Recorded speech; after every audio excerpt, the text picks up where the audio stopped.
Ready? Aim! There's too many!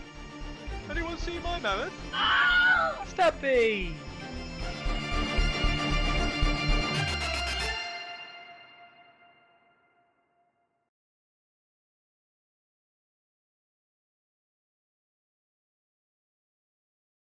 Hello! We are back. Well, I'm back. I've always been here, right? I'm always back. But this week I am delightfully enjoined by Jesus Christ, I can't talk. Enjoined. You're enjoining me today, apparently. Joined by Luke, aka Lucas Aurelius, who some people may or may not know is. I think I can say you're quite an important person in these parts now. I think, right? Wow. Yeah, that's so weird to hear, you know what I mean? Because I never thought I'd be in this position. Even with painting, everything like that, like all I ever wanted to do was just share and inspire and just be a part of the community. Awesome. And somewhat on time as well, we're also joined by none other than, let's hope this works first time, a certain Brett Lanfer, who's joining us live, I believe, right now. Yep, I'm here. There, he is there. Cool. And there's his camera. Oh my god, you just replaced Luke. You're a terrible human being. Oh my god. I'll have to sort this out quickly. Right, so, first of all, let's talk brass tacks. The most important thing is that Varamyr got released. Yes. Yeah. I actually bought a copy of him. I don't know if Carlo told you, but I sent it home with Carlo for you. I bought the copy. I bought it and then put it on display at one of the tables that wasn't being used, just to let people get a look at the rules, get a look at the models, get a look at anything they wanted to see in person. Kind of try to push some sales for the Family Time Games booth by displaying it, and then after it was done, I already had enough bad luck. I don't want those nasty super northerners there, so I just packed it up in Carlo's stuff to take that. I appreciate that massively, Brett. And yes, obviously he's out as well.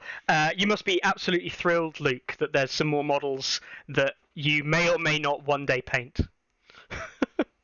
Yeah, so my buddy Brandon, actually, who's the one who got me into this game, known as Brand the Bodybuilder on Discord, his favorite character of all time is Varamyr Sixskins. Yes. So he has literally been waiting for this model kit to come out since before we started playing this game. So I'm happy for him. I'm excited to see what he does.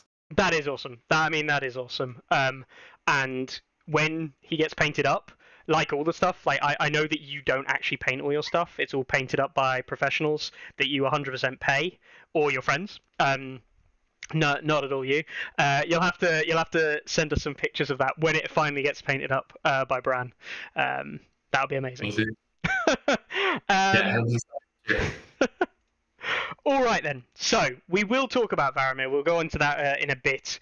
But I think it would be precedent for us to talk about the most important thing that happened this weekend, which is that, Luke, you actually had an entire Stark army painted.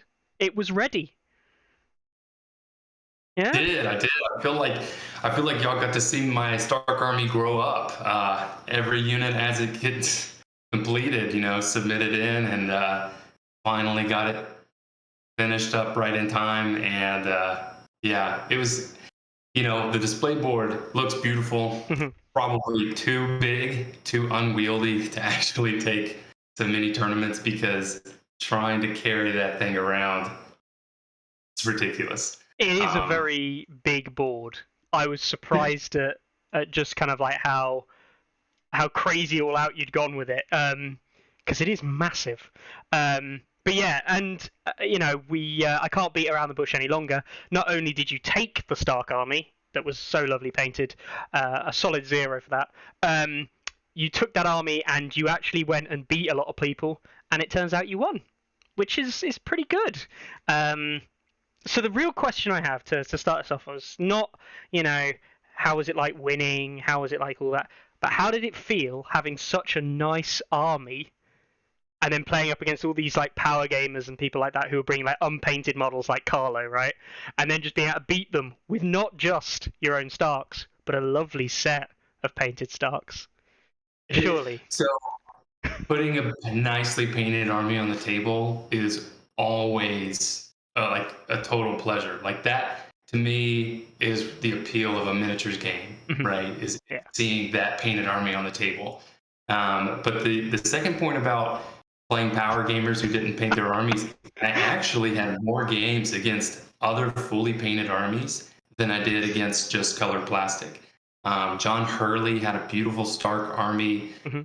Dave from Small Council Radio, he let Steve Emberley borrow his Free Folk army, and they were beautiful on the table. My final opponent, Roger, had a really nicely painted Free Folk army. So there were several games. Oh, Mark Rupp, his neutrals. I mean, he even says he barely spent any time painting them, and they look just as good as my stuff. I spend way too much time painting. So actually seeing painted armies on both sides of the table, I just kept saying over and over again, like, I got to get pictures because this is beautiful. Yeah, no, that is good. And as much as we can talk about power gamers wielding unpainted armies, I know that's not true. I know that some people, for them, painting isn't as big a thing, so it's less of an issue for them. But I do know that, I'm terrible. I've had my Starks, my Free Folk here for like 3 years, and I've painted like 4 units maybe. I painted the Giants because I just don't have that motivation necessarily to get it done. But you are right. When you see 2 painted armies on the field, there's nothing better. So, yes, first place with Starks, and I have to admit, I'm gonna sound like a bit of a naysayer here.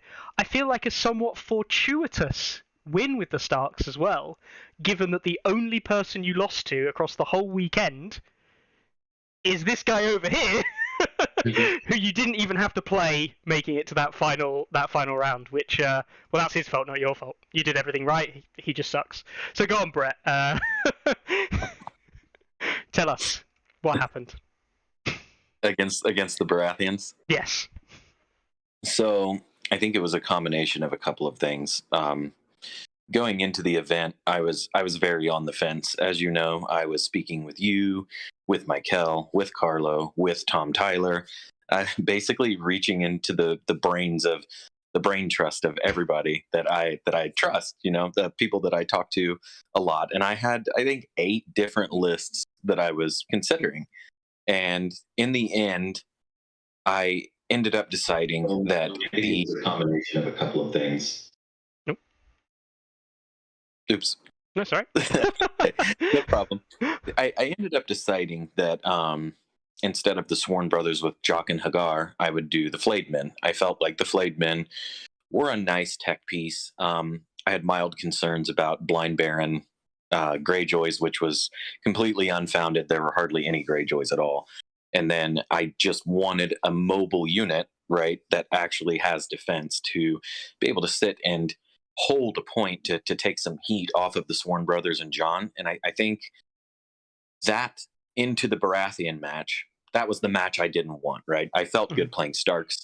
I felt good playing Lannisters. I felt good playing pretty much everybody with that secondary Jon Snow army that's got the Sworn Brothers, Jon and Hunters, and then it's got the Flayed Men. The only match I didn't feel great playing into with that list was Baratheons.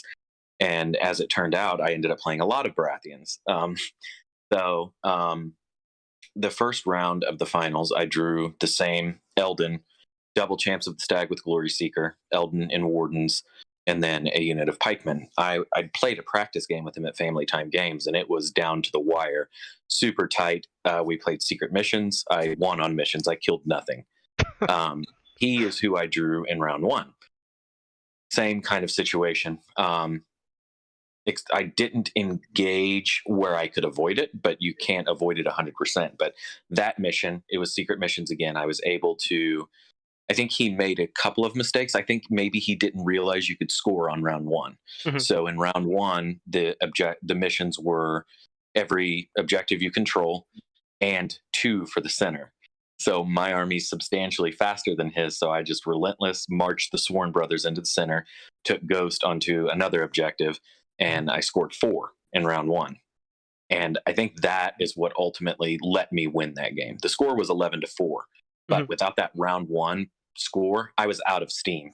He had both battle endurances out, and he was just beating the crap out of me. So I think I went into the next Baratheon match a little bit flustered before the game even started. This is 4 times I've played Baratheons with what's my bruiser list, and I just can't shake these units. And so I went into his match seeing Stannis the rightful heir, knowing that I was going to be token bombed the entire game, knowing that Lightbringers are a big threat, and knowing that the Queensmen are relatively untouchable. And I think going into Dance with Dragons with that mentality, I think for a lot of it, I psyched myself. I've gone over the game a few times. I'm not 100% sure what I would do differently. I think focusing on the Wardens and Lightbringer side was the right idea, but I drew into Sword in the Darkness. I was planning to flip the table, but flip sides of the table. But then once I drew into Swords with the Flayed Men, I knew I would be able to get behind. I felt like that initial punch into his Stag Champs, followed by the Sworn Brothers getting engaged with, I had For the Watch as well. So my plan in round 2 was I was going to triple hit them with the Sworn Brothers, with Flayed Men engaged, all of those panic tests. He'll fail some panics. I only need him to fail 1. And that's enough. And it wasn't enough. The Flayed Men charged the flank. I rolled a 1, so I couldn't play Sword in the Darkness. And I think, given my own mentality, which is my mistake, I started to feel like, oh, here we go. And then I kind of just let that snowball into me making kind of poor decisions. And I would have been wise to retreat the Sworn Brothers out, let the Flayed Men fight as long as they could until they eventually died, because he did have tack approach. But I should have given myself a better opportunity to play the mission, get some kind of a lead, and maybe retreat away the rest of the game. But instead, I went all in 100% into the Champions of the Stag. I threw literally my entire army at them. At one point, they were being attacked by Jon, the Sworn Brothers, the Flayed Men, Ghost, and Cold Hands. And over 5 rounds, I never killed the unit. And so I got blanked. It was 10-1. I think I scored 1 side mission once with resurrected Cold Hands, but he just not only did I not kill the Champions of Stag with all those attacks, he killed the Sworn Brothers with tactical approach. He killed Cold Hands with tactical approach, and he beat the crap out of Jon as well. So I was on the verge of being tabled, really. Oh wow! Champions of Stag absolutely doing their thing. Now, it's actually really funny, right? It's really funny because I think the way it all worked out is that, you ran into like a series of Baratheons on your route, fortunately falling to one of them. Ironically, something that you didn't want to face a lot of. And then Luke, on the other side of the bracket, right? Your day 2 was ridiculous. It was free folk, Targ, free folk. You ran into basically the complete opposite of what Brett was running into. And yeah, you obviously, you beat down 3 free folk players in your run up, as well as Carlo, which I'll hasten to add, I'm fairly sure means Carlo 0, US 1. That is a score that we can keep now. Yeah, Luke, go on. Tell me about your route there. A lot of free folk. There's a lot of free folk. You must be fed up with them by now. Yeah. So in particularly day 2, we get there and we're all checking in. We're all waiting for the matchups and everything to come out. We kind of have an idea of, based on seeding, who we're going to be playing in that first round. And my opponent was one of the individuals who, when they initially released the list of individuals who qualified, Steven, what's his name? Yeah, Sean Emberley. He had already left once they announced that they had messed up the ratings, and he thought he did not make the top 16 cut. Yeah. And then found out the next day, on day 2, hey, you made the cut. They're playing in the tournament right now. So he runs over. He doesn't have his army. He didn't even bring his army because he just came back to Gen Con to enjoy the convention. Dave from Small Council Radio let him borrow his free folk. After awesome. 15 minutes into that round, the judges came up to me and told me, hey, your opponent hasn't shown. We're going to give you the win. Right? So I'm already, I just showed up and I've already made it to the Elite Eight. It was an hour in to that first round, and Sean comes running over and talks to the judges and says, hey, I'm here. Nobody told me that I qualified. I just found out. And they come up to me and they ask me, do you mind, it's your choice. Do you want to play Sean since he's here? Or do you want to just take the win? Because they told me after 15 minutes I could just have the win. And I'm not going to lie. A part of me really, really wanted to just take the guaranteed win. I can either have $100 or I can flip a coin and get $100. Yeah. But then Sean told me he drove 14 or 16 hours from Canada to be there for that tournament. Just came to Gen Con for that tournament. And that's all I needed to hear. I was like, let's do it. So they gave us 2 hours. We played, and that game pretty much hindered on a panic test. Mance testing on a 4-up. He rolls, I believe, a 2 and another number, 2+, greater than 2. And enough damage to wipe out Mance's unit. And at that time, we were playing Dark Wings, Dark Words. The mission was out. Kill the enemy commander. It's worth 2 additional victory points. Yep. Your commander is destroyed. It's worth an additional victory point. Great John had already been killed. Killing Mance was going to be worth 4 victory points. I spent my panic token, had to re-roll a die. He needed to roll a 1. And I felt like time stopped. It was so like slow motion. He rolls this dice, and it comes and hits the table, and it's a 1. And there's a handful of people watching the game, and there's just an audible "oh." That was it. No. That close to just getting knocked out in the first round. Sean was a great guy to play, and great sport. And I hope for him, he had closure, knowing I got my chance, I got my shot, and it wasn't taken away from him. And I hope he enjoyed the rest of the convention. He's a great guy. That's savage. that is savagely close. Yes. But good guy Luke. You won it in the end, right? You gave him that shot, and you still got the win. So yeah, go on. Yeah, wouldn't have had it any other way. And then, of course. Sorry, if I can add something to this real quick, because the plot kind of thickens with this. Do you remember when I won Adepticon, and there was some kind of talk about how I played the Mag the Mighty list in round 1, and I was saying, hey, I nearly lost this game. And I think a lot of people were like, no, you weren't even close to losing, but I really was. I played Sean. That's who it was, Sean Himberly. Really? And similar to Luke's situation, we had a crazy thing happen in our game where I sacked Cold Hands to kill a giant. Then he had the Last of Their Kind card, and he killed John back. So I was in a spot. My Ranger Hunters with Watch Captain had a token, and he took the lead there in that moment. And it was like, if I don't kill 1/1 and run away, I'm going to lose this game. The mission that I had with my Ranger Hunters was precision, and I charged 1/1. I charged 1/1 with 9 attack dice, and I rolled 4 6s and killed him. And if that hadn't happened, then I think he can just run away. He had his chariots alive at that point and things like this. He could have just run away with the tokens and beaten me, because that was a version of the list where it was like John with Ranger Hunters, Hunters with Watch Captain, things like this, and John was dead. So, and again, the Hunters had the token, so he had no reason to go mess with the Hunters. He could have just, I lost Ghost and John in one turn, so he could have just walked away. Oh yeah, that's what it was. He charged Ghost from Last of Their Kind with Mag, killed Ghost, overran into the flank of John, and killed John. So in all reality, yeah. Anyway, it's just a side note, but it's just very funny that you and I both played Sean, and it was like it was that close. So he's a pretty solid free folk player. So I just wanted to make that note.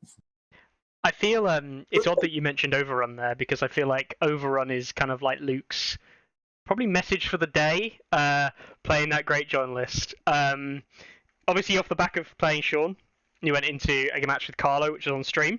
If anyone doesn't know or didn't see it or wants to catch up on any of these games, not the top table, because they just kind of like did a mix of games on day 2. But it's top table day 1, and day 2 it's kind of like a mix of some of the games on display.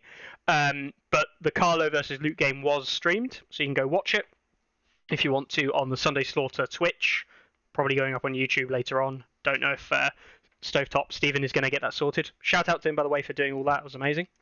So yes, you're into the Carlo game, and 2 things here. Number 1, you're playing against Carlo, which is an instant loss to anybody. And yeah, I mean, I saw Great John go for a bit of an overrun journey. So yeah, talk me through this game. Yeah, so the one thing you won't know from the stream is that because Sean and I had to play, we started an hour late. So our timer was separate from everyone else's.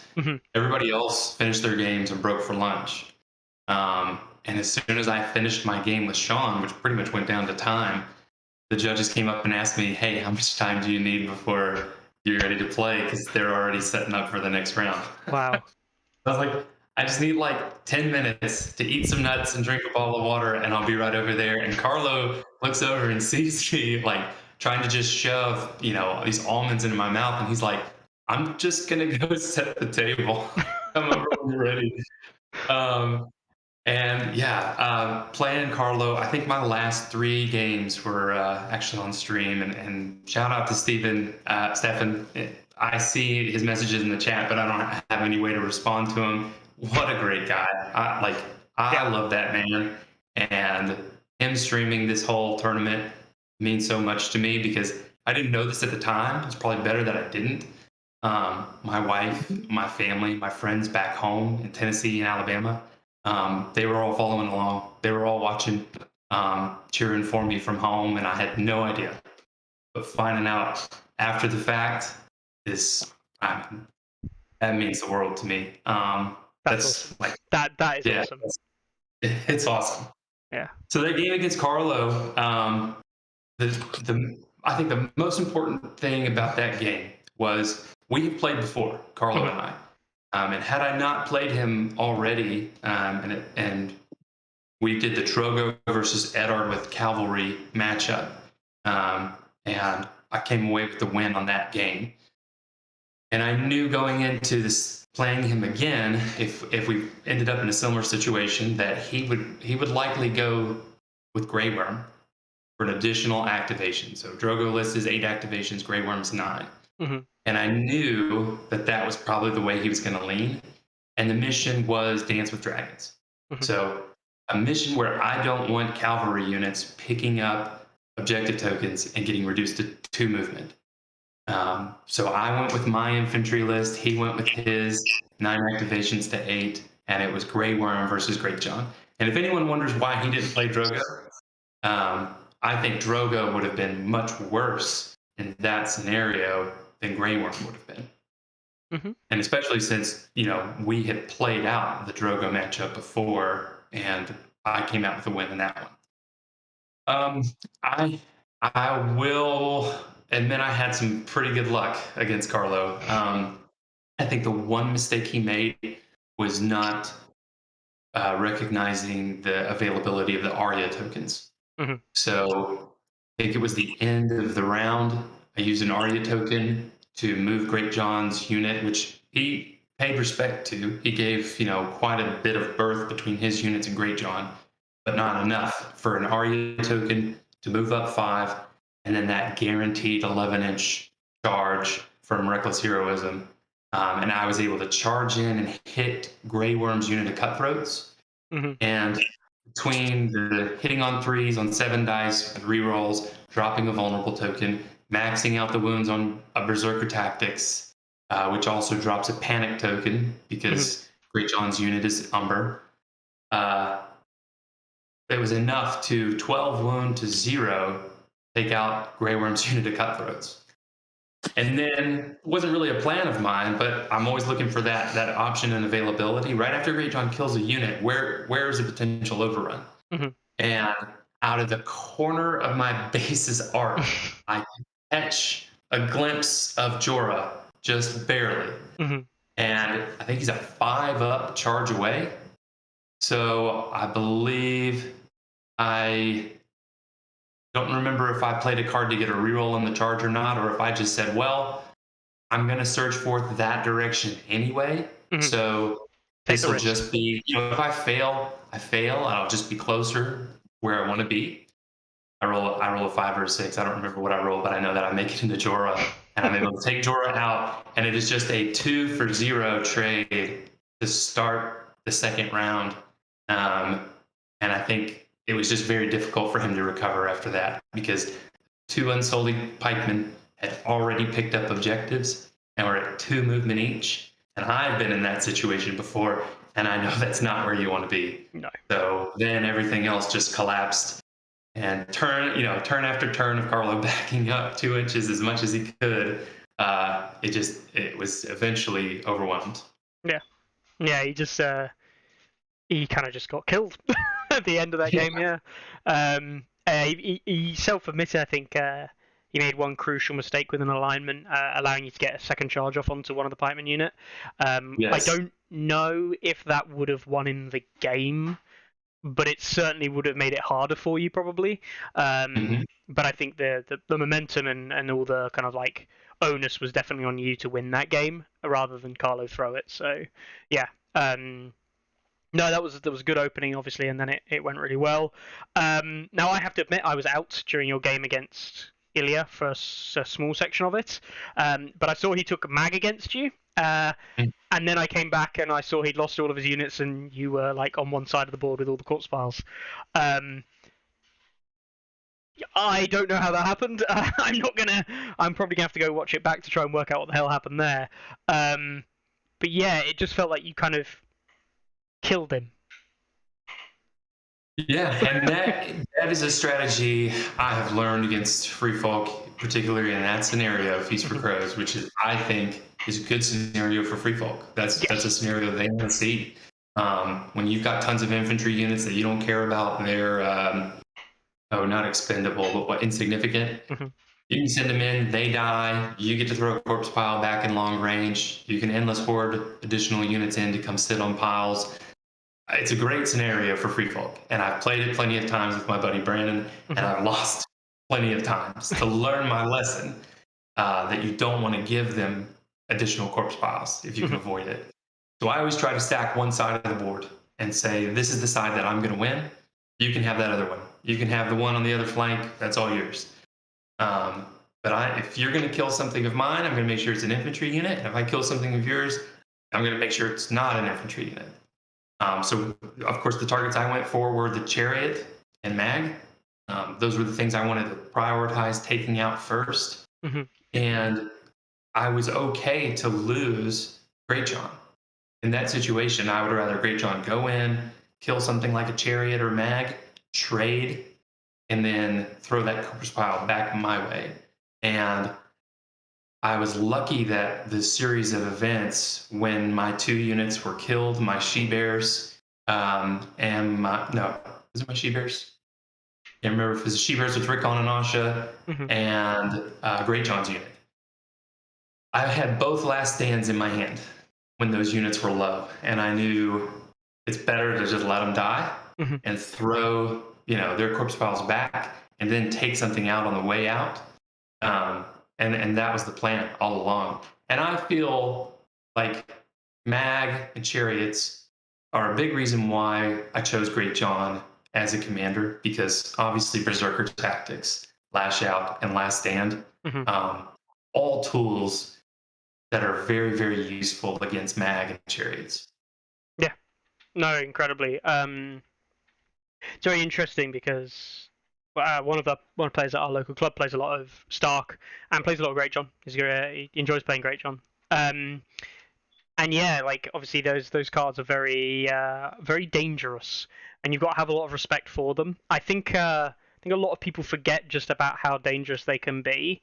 Um, and so yeah, you've got to do a lot more than just, hey, I'm going to let this unit come and kill everything, because it becomes a dangerous unit to then counter or to try and kill yourself, because you just end up killing yourself, especially with the likes of Chariots and Mag, who just kind of kill themselves on them.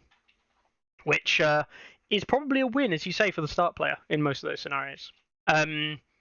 So, yeah, that happened. And then you played against Roger in the final, right? Roger in the final with his free folk, he ran a steer list into you. Now, before we could get onto the game and seeing that kind of played out, I think Feng posted his lists up, posted his list anyway, and explained that the thing that he said, or what he believed the lists were, is basically a list pairing of Steer for squishy lists and Tormund for high armor lists. Now, that is not how I build Free Folk whatsoever. Completely different to the way I think about the game and the way I think about list building. But it's very interesting. And actually, if that is what Roger built them for, running them into Starks at the end of the day, I was like, well, hang on, Starks aren't particularly squishy, but they're not exactly tanky. So, like, he runs the steer list, but I still don't actually think necessarily that steer list is very good into what you're doing, because you kind of don't give a shit about dying. You're just gonna kill everything while you go about doing it, right? So, it's interesting. I have a very, very interesting matchup. And yeah, you just kind of walked the blenders at him, and the blenders kind of blended, and everything died. Like, literally everything seemed to die. That's what She-Bears and Great John do, and Roger played really well. Except I think there was just one time he just didn't know that the She-Bears hardened from the Mormont veteran. He was under the impression that Dala's hits off of the bag would be blocked by hardened. Oh. So there was a situation where I had two She-Bears left, and he takes Dahlia on the back, and I'm thinking in my head, well, they're dead. I don't have last stand. That's it. And I'm gonna have to just figure out a new plan for the middle. And he hits my Sworn Swords instead, who are at full health, and I'm fine with them taking a few wounds and keeping my She-Bears alive. Had he done the 5 hits to those She-Bears, I'm almost confident they would have died, and it might have actually been a pretty different game. Because he didn't take out those She-Bears. I think those 2 ladies killed like 2 units, like finished off some raiders with Tormund and Thins. I don't remember it now, but I just remember they had 2 units engaged with them in the beginning, and at the end of the round there was nobody left. So, like 2 She-Bears, and one of them being a Mormont veteran, can do a lot of work. Like hitting on 2s with Catelyn supporting them and Warcry. I mean, that is super, super reliable. Yeah, definitely. Yeah, just getting the opportunity to come and kick the shit out of some pesky armor 5 or armor 4 units. Just kind of roll the dice and go, right, let's go 7 on 2s. Let's get those crit blows. Yeah, no, obviously great. And obviously Brett, come down with the win. What did you see from that game with Roger? Yeah, what did you see, Brett? Oh, excuse me. Sorry. I think the big things that stood out to me, I spoke when it was happening. I thought the chariot charge was ill-advised. It was weakened. You were blocking 3 hits. Worse, you were at 1 rank, so he was only getting 1 extra hit. I didn't see the dice being enough to get enough hits to get past your defense. And when I spoke to him about that, he said the chariot charge was meant to bait Great John in because he had Final Strike. Obviously, the Final Strike, I'm not 100% sure what happened there, but your Great John was at 6 wounds. You were vulnerable, right? No, so that vulnerable was when he puts the tokens for the vulnerable and the panic token out, those are actually from Devastating Impact. That's from me, my card playing, me bringing Great John in, and there was just no room around the chariot to set those tokens down, but I was panicked. So you rolled 6 defensive saves and you blocked 5, right? And then he told you that you needed to roll 5, and then so you re-rolled them, correct? Or you blocked 1, took 5. Yeah. Then you rolled 5, blocked 1, took 4.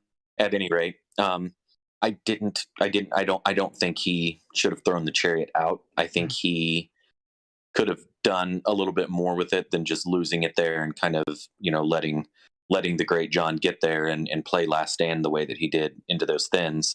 I felt that it was a little bit of a playing mistake because I just didn't see the she-bears getting evaporated, and I knew you would Aria up, get into his flank. I don't even think you had to Aria, right? Yeah, so after Great John kills the chariot, he just overruns, I think, into the... No, I mean, to get Great John into the flank of the chariot, did you have to spin an Aria, or were you already in his flank? No. So I was already in his flank because when I spent the Aria token to have the she-bears retreat. Right. When they retreated, I just pulled them back the full distance because I wanted to leave enough room for that big old chariot base to come. And you baited him in. Mm-hmm. So anyways, doesn't matter. I felt the chariot. I don't think it was his best play. I think he took that bait, and I don't think he had to. The other big mistake besides the Dala, his positioning with Steer. He could have had Steer on that objective, and in the round where he used coordination tactics to Warcry, he could have done Hold the Line as well, and probably killed the she-bears with Hold the Line, but Steer wasn't close enough. Steer wasn't close enough to hold the line, so it was just a matter of, when he made that maneuver to stay on the token and get into taunt range of the Sworn Brothers, he could have just pulled Steer over a little bit more and then been able to hold the line on you. So I think, I don't really ever like to be critical of a game that I'm not playing because I don't know what cards he had. I don't know what his plan was. So I try not to be critical. That's just what I saw. That would have been what I was doing. When I play Free Folk, I try to use coordination tactics for Warcry and Hold the Line simultaneously because it just makes the most sense. When you borrow Warcry from Tormund, you're borrowing Stalwart. Then you want to give Tormund Hold the Line as well. And of course, I've seen Mickey do it a million times, and I learned what I learned a lot from watching Mickey, and I just felt like he didn't leverage his deck as well as he could have. I think a lot of his plan was taunt, getting you over the stakes, and I think maybe he had tunnel vision, and that wasn't his only win condition. It wasn't his only way to get a win. Yeah, no, certainly. The one of the opening plays was a very interesting moment where there was position. You kind of positioned a unit, moved forward from a horse, I believe. And you took the horse in the opening round, and you positioned. Then you twisted at the end to get like a better march angle or whatever. And then he just kind of marched. He moved the Thens up at the start of round 2 to just be within taunt range, and it was like, shit. And so you had to spend your 2-inch shift to kind of shift back out of range and not have to worry about that. So that was a whole little play over on that side. But yeah, ended up being not that side at all, which dictated the game, but instead the middle and the other flank, which you were able to roll up. Which takes us to the end point, which that was the winning game, right? You won the event off the back of that. Say defeating three Free Folk players in a row, and beating Carlo, which is, I mean, I wasn't there, right? But if there was a run to go on, it's to go and beat 3 meta lists out there, like super high end meta, and then to beat Carlo himself. For me, that would be my ideal run to a champion win. So you got to be pretty happy. Very happy. And I mean, even the 5 games the day before against 2 Stark players, 2 Night's Watch players, one of them was Brett, and Neutrals player Mark Rupp. Those weren't easy games. But I mean, I dropped my game against Brett, and I didn't just drop my game against Brett. I mean, I got spanked. Like Brett put on a clinic and taught me. I thought I knew Night's Watch, and I didn't know Night's Watch like I thought I knew Night's Watch. And playing all those players the day before 5 rounds, getting to sleep late. Brett and I and a few other people went out for dinner, and didn't get our food until late, and got in late and woke up early. So after 9 games, to only drop 1 to a player I have a ton of respect for, I'm happy with the weekend. I'm happy with the result, and I'm even happier with all the people that I met and the friendships that I made. Like, I love this community, man. I've played a lot of games. I've been a part of a lot of communities for the last 20 years. And this is the best. This is the best one. That's good. That is awesome to hear. And yeah, I mean, obviously, one of the best things that we said last year about the LGT, the games were good. Don't get me wrong. Like, we enjoy playing the game, right? We wouldn't not enjoy playing the game, but it's not really necessarily about the games that you play. It's about the people you're playing the games against. And the people, the LGT last year, the socializing and the beers that we had after games and things, that was the best part for me. You say it there yourself. It's the best part is not just getting to play the game, but meeting people who are, awesome. There are very few people in this community I've met so far who I'm like, I never want to meet you again. Like, I don't think there's a single person who I've ever played who I don't think I'd ever want to meet. So yeah, I think that, I mean, that's pretty impressive. And like I said, like, if the only game I drop is to last year's national champion, like, that's a good weekend. I'm okay with that. So it was a fun game too. I think I would have preferred that Cold Hands died when he didn't, so that we could have played a game out properly. I dislike it when dice skew the way that they did against you. For those who don't know, he rear charged Cold Hands with Mercs. I think you got 6 hits. 6 hits, maybe 5. Yeah, so I popped 2 6s to stay alive, and that meant that the Flayedmen. What? Yeah, Cold Hands 1 wound. Well, I'm glad you're here. I'm glad you're here to tell the story the way it's supposed to be. Oh, because they tanked he tanked the Flayedmen attack too, right? Yeah, I don't think the Flayedmen even killed him. And that allowed the Cavaliers to die, and then it was bad from there. Yeah. Here was the lesson that I learned, Brett, and I took this into so many other games after we played. I had Devastating Impact in my hand. I could have played it when I charged in with the Storm Pro Mercenaries. Yep, and he's dead. Being Cold Hands in the rear, I thought it was overkill. So I saved it because killing Cold Hands was going to free up my Flayedmen. Yep. Free them up to go do great things somewhere else and use that Devastating Impact, to maybe take a unit out. So I didn't use Devastating Impact, and then you roll those 4 6s, and I'm just sitting there like, wow, why did I not just guarantee this? Now I'm in a terrible position. So now the Flayedmen are locked up. They got to waste their activation to try and kill Cold Hands. I don't even know if I can, hitting him in his front on 4s. I'm going to have to do 3 wounds. I'd have to hit him 6 times with no reroll. So it was just a bad play, but I took that lesson into all my other games. And, when I played Devastating Impact on Great John to charge in to Roger's Chariot in the flank, I think I rolled 5 hits. And at that moment, that's when you can decide to play Berserker Tactics or not. I played it, and I took the max wounds, and I said, do 4 damage. I'm not even going to play around with the number. I'm not going to try to get cute. I want as much of a guarantee that this is going to be a success as I can possibly do because of what Cold Hands did. And it worked out well for you. It worked out so well. Definitely. A lesson learned. Definitely. If you've got something in hand and you're not 100% sure, make it 100% and just play it, get it out there, spend the resources. That's a great segue into talking about the Great John list real quick, just as a whole, and why I like it so much and why I think it works. And I mean, the Great John list itself went undefeated. And it's because of all these built-in guarantees in the list, right? You've got 2 war cries.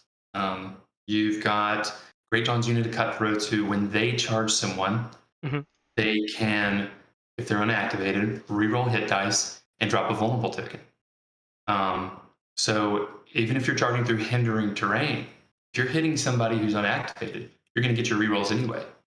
Great John himself, using Reckless Heroism, guarantees you a 6, which more than just guaranteeing you the distance on the charge, guarantees that you can play tactics cards, right? Because you're not rolling a 1, you're not disorderly. Meaning that your Berserker Tactics is going to be ready to use when you need to use it. If you've got to make that charge and hit Mag the Mighty, you need to drop 4 auto wounds on him with your Berserker Tactics. You don't want to be rolling a 1 on the charge and not be able to play cards. So those guarantees take a lot of the risk out of the deck. And all my units, like She-Bears, get down to hitting on 2s on their last rank. Starksworn Swords can hit on 3s with a reroll on their last rank. Shaggy Dog, 4 attacks on 3s. Vicious Sundry. Last Stand means I guarantee I get value out of my unit even if it dies. Lash Out means that my Mormont veterans, if you're coming in and you don't do any damage at all, you might be taking 4 wounds. And it's guaranteed, right? It's guaranteed damage. The Berserker Tactics is guaranteed damage.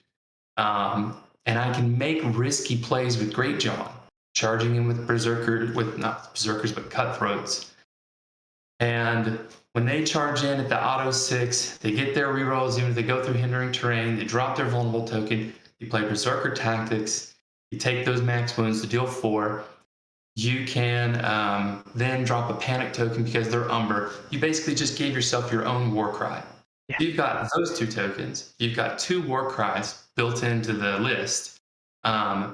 Those tokens themselves are rerolls, right? That's even more insurance that your dice are not going to be what lets you down, just your decisions, right? And if you make risky plays and you get yourself in a bad position, you got Arya to bail you out. Definitely. Yeah, no, definitely. I dig it. Yeah. It's certainly an interesting list, and to echo kind of like something that Charles said that I might say all the way at the start of the episode, before the episode even started today, I pinned this comment from Charles. He said I'd make a joke about playing a real free folk player. Now I actually think that, you know, the likes of Ilya, he's a real free folk player. Sean, he plays real free folk as far as I'm aware. And Roger, I don't know much about Roger, but I am led to believe he plays a lot of free folk. So yeah, I mean, I'm not going to make a joke about playing a real free folk player, but you know, I will sit here and say that we still need to have that rematch. Ever since we had that initial game, and Can we talk about that initial game real quick, because go on. That was the first time I've ever played player choice terrain. I've always played terrain. Yeah. You put out 2 bogs. It was Dance with Dragons. You had Egret. You had traps, and I had no idea what I was getting into. My She-Bears on the bog, on it, picking up a Dance with Dragons token, had 0 move. 0 move. All I could do was pivot. I remember that. That was. I remember just watching this. I think it was Rickon's unit. There's Rickon's unit sat there being like, "What do we do?" Oh yeah, so that was lesson learned there, and the power of player choice terrain with a player who knows how to use it well. Yeah. Yeah. So I mean, it's interesting because you said it earlier. Dance of Dragons. You know, you don't want to against the game of Carlo. You know, you don't want to be lured into taking these objectives because it is limiting. You know, it is a real kind of like you have to know when you want to pick them up. Because there's a chance that unit will never do anything for the rest of the game. And for me, with the Starks, it's always Shaggy Dog. Yes. Shaggy on a flank objective wherever they are not, right? And something I did in every game, and I always do this in every game, is I'm deploying with Starks. My first deployment is always Shaggy Dog, 10 inches up, right in the very middle of my deployment zone. And the reason I do that is because that right there, if I'm deploying first or even if I'm deploying second, It gives my opponent no information whatsoever. Correct. They have no idea where Shaggy Dog is actually going to go. And I can wait until I see all the units on the table and decide, okay, he's going to go over there. And he's going to go 18 inches. And we don't score objectives till round 2. So I've got, I can't do math, what is that, 32? Yeah, that's right. Yeah. No, 36. 36. Jesus. 36 inches. That's This huge guy. in this game. 36 inches to play with, right? Before objectives even get scored.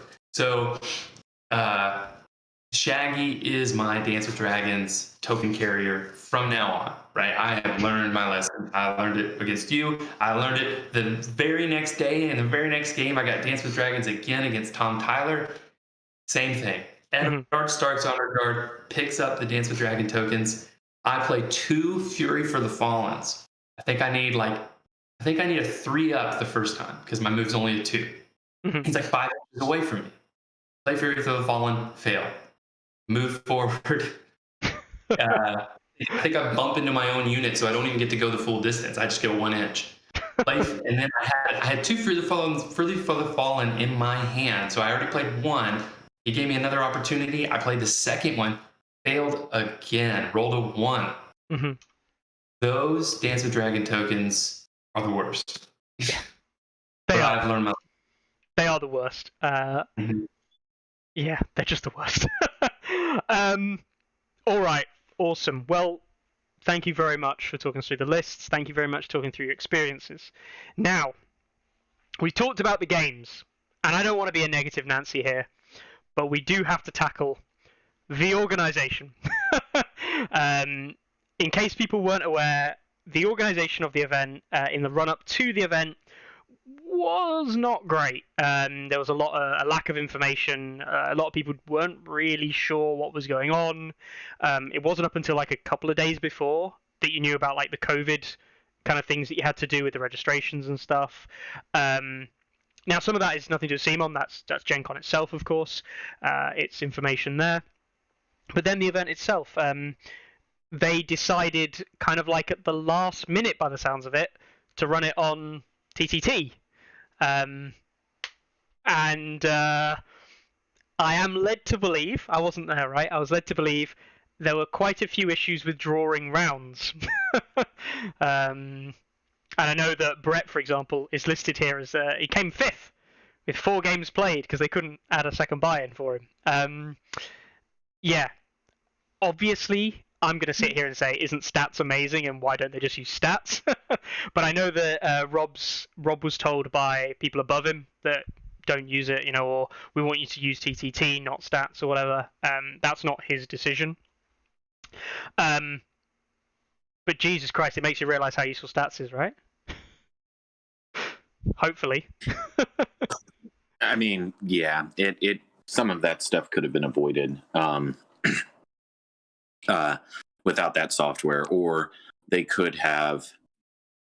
I mean, of course, I support stats. So, but even in that case, maybe they should have just gone to something manual, or somehow created a fake player, GenCon player 1, and used GenCon player 1 to input matches and just to get the scores right. Because when I jumped into the fray, obviously I took a little bit of my time that morning and did some relaxation, had my proper breakfast and all of that stuff, and showed up like when people were getting started in round 2. So I made my way around, checking on people, seeing how they were doing, talking. And I had deduced that there was only 1, maybe 2 crushing victories in round 1. So I knew that going into round 2, I would either get whoever got a crushing, or I would get the next highest. And they kind of enter some stuff in, and I was planning to come in on table 1. Not that that necessarily matters, but then they handed me the pairings, and I was on table 9 against a J-Bor. And, I was like, all right, I guess I'm fine with this, because the mentality, I believe still now, the mentality going into a tournament, for anybody that kind of complains about their pairing, you have to go into the tournament expecting that you could play anyone at any given time. So you go into a tournament, you shouldn't necessarily complain about your pairing. Like, oh, I had to play Night's Watch and I shouldn't have because Brett was supposed to come in on top table. Like, realistically, I could have fallen at any point. He would have had to play me anyway. Mhm. That said, he was fine with the match. I was fine with the match, but I just wanted to run it by them. I was like, just for the sake of everybody else playing today, I should probably be on table 1 coming in with a 6-8. I shouldn't be playing Greyjoys. I don't want any negative comments, saying that I had some super easy path to get in, or something like that. Not saying that Noel's a bad player, but you understand what I'm saying. Yeah. So then they did a repairing, and then that repairing ended up causing, I think, someone to play someone they'd already played. So then we had to repair again. And then was there a third, Luke, that day? A third mix-up? Yeah, I don't remember. Regardless, A lot. Say what you want to say. Say what you want to say about anything. That's why I like using stats, because I'm human and I make errors, right? When I run tournaments, I like to run them through stats because I think I'm the only person that actually fucked up stats for 2 events and had to have Carlo fix it for me, but it should be impossible. But I think he made it after my fuck ups to where it actually is impossible to mess it up. I managed to mess it up. He went in and made sure that you could never pull a Brett and mess it up. Like, stats, you just can't, unless the players themselves do input errors, you can't mess it up. And so I just believe that as a TO, especially at such a big event, it's nice. And even if you run into players that are just like, yeah, I don't want to be on stats, I don't ever want to use stats, as the TO, the day before or however it is, you can say, okay, if you're not going to register yourself for a stats account that you use, I've created one. Your name is GenCon player Brian, and this is your password to get into stats. And then you say, like, yeah, you just log in, you enter your score, verify it with your opponent, and then we'll double verify this before I set the round. And it seems like there's less room for error at that point, right? You've got a check system between the players themselves. They can see their score posted immediately and know if it's right. TO can correct it. And then finally, the TO looks at it and says one more time, hey, is this right? And then you lock it and you go. It does all the math for you. Like, screw math. Math is hard. Math is hard. Math is wrong sometimes too. Five hits on 6s should not equate to 1 wound, right, Luke? Hey, and I never complain about dice. Like, dice are what they are. Cards you draw, they are what they are. Like, you play the game, like, and I, give you the credit for where it's due. You know what I mean? Like, maybe I'll get you next time. You make it impossible for anyone to ever say anything bad about you. I love you so much. Thanks, man. But you're right. Like, I agree with all the points that, just real quick, like, having players put in their own scores, see the confirmation screen in front of them, versus everybody handing in handwritten, my handwriting's terrible, sheets of paper to a single point of failure who has to do all the manual data entry. Right. I think you just set yourself up for human error. Yeah. Don't get me wrong as well. Like, I understand from a perspective that not everyone wants to use tech and things like that. Like, I really do understand that. But yeah, like, even a TO on site, could just use a simple laptop or their own phone. You don't even need the players to enter the results if you don't need to. A TO can do that. So, still, yes, fallible human error, less checks involved, but it doesn't require everyone at the site using stats actively. And so, yeah, I think it's just... I'm not going to sit here and complain and say, why didn't they use it? I know full well why they didn't use it, but I think it's just one of those kind of like, we saw so many errors happen in what should have been a flagship event for the US, marred by, and this is the thing, like, marred by silly errors. They're not even like crucial, like, oh my god, the event simply isn't working. It's the kind of like, oh, this is annoying. It's just annoying. It's not game breaking. It's not going to end the day. It's just annoying. So yeah. And with that said, I do want to, again, I don't want to be like a negative Nancy. Why can I not think of his name? Oh my God, Robert. Rob. Jesus. Yeah, Rob. Robert Fulkerson is like, he is just so level-headed and like just the coolest dude. And then there was another TO, I didn't actually catch his name, that knew the rules pretty well. He caught Luke on that pivot, which says that he knows the game pretty well, because that's not a very obvious thing. Yeah. Mm-hmm. And then there was, I think her name on Facebook is Marie. I think her name's actually Mary, right?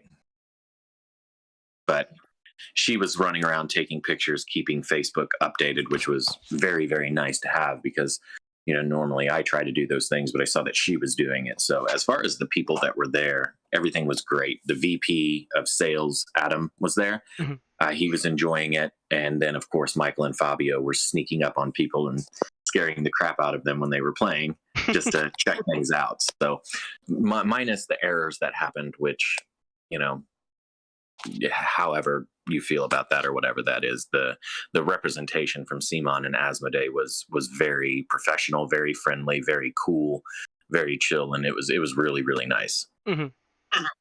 I think that the big takeaway for me really is, you know, when we talk about an event, I think there's two sides to talk about it, right? There's the playing in the event and the players and everything like that, which can be good or bad.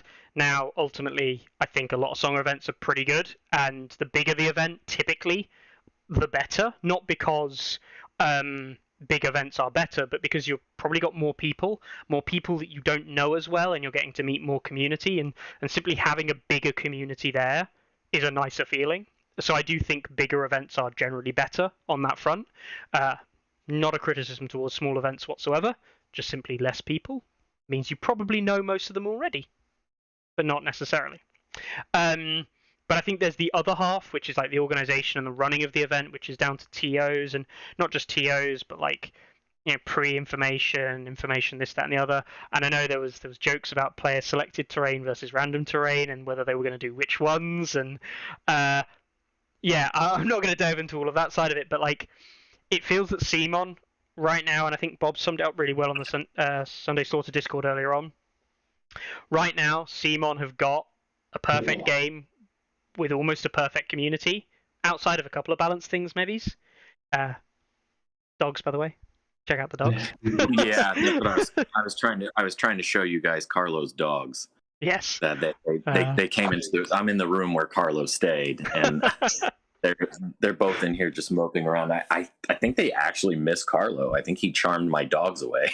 I miss Carlo. He has that effect on everyone.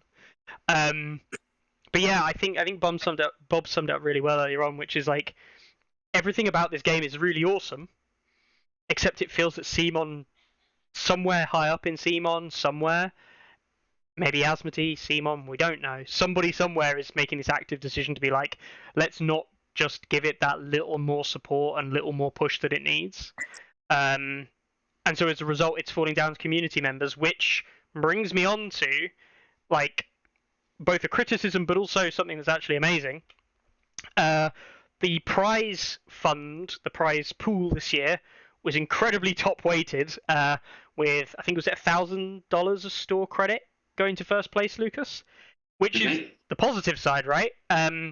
You are not buying anything for yourself, I'm led to believe.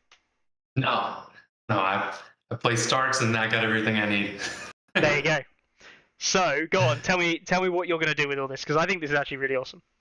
Yeah, so I've already sent the email out, and I'll send you a copy of it. I think I might be able to access it, I think. But yeah. Yeah, so I just had the idea immediately. As soon as they told me $1,000 in store credit, I was like, well, my wife is going to be pissed if I buy any more models that I have to paint. So I sent the email out to Organized Play and told them, you know, I just want one copy of every starter box. Here, I'll send you the email. It's a little bit easier to read than me trying. It's all right. I've got it here, I think. There we go. Yeah, so you've literally bought one of everything except Brath. You bought 2 Brathians. Hang on, is this secret insider knowledge? Are Brathians OP? No, because they split. Because there's Renly and there's Stannis, and I'm hoping we get somebody who wants to play Stannis side, someone who wants to play Renly side, and Baratheons are always popular. Yeah. Everybody loves some Staghorns. Definitely. I mean, that's awesome. I mean, the idea of just buying like a load of faction starters to not use them yourself, of course, but like to basically, someone said it really well, like a play and take, I think was the referred to basically version. You come in, you play a game, you learn the rules kind of to base level, and at the end of it, you get to take away this starter. You get to play with it. That's yours. You now are into the game, and like spending $1,000 growing the community is way, way, way better than spending £1,000. I don't know, like buying lots of Varamyrs for you to use and paint up, right?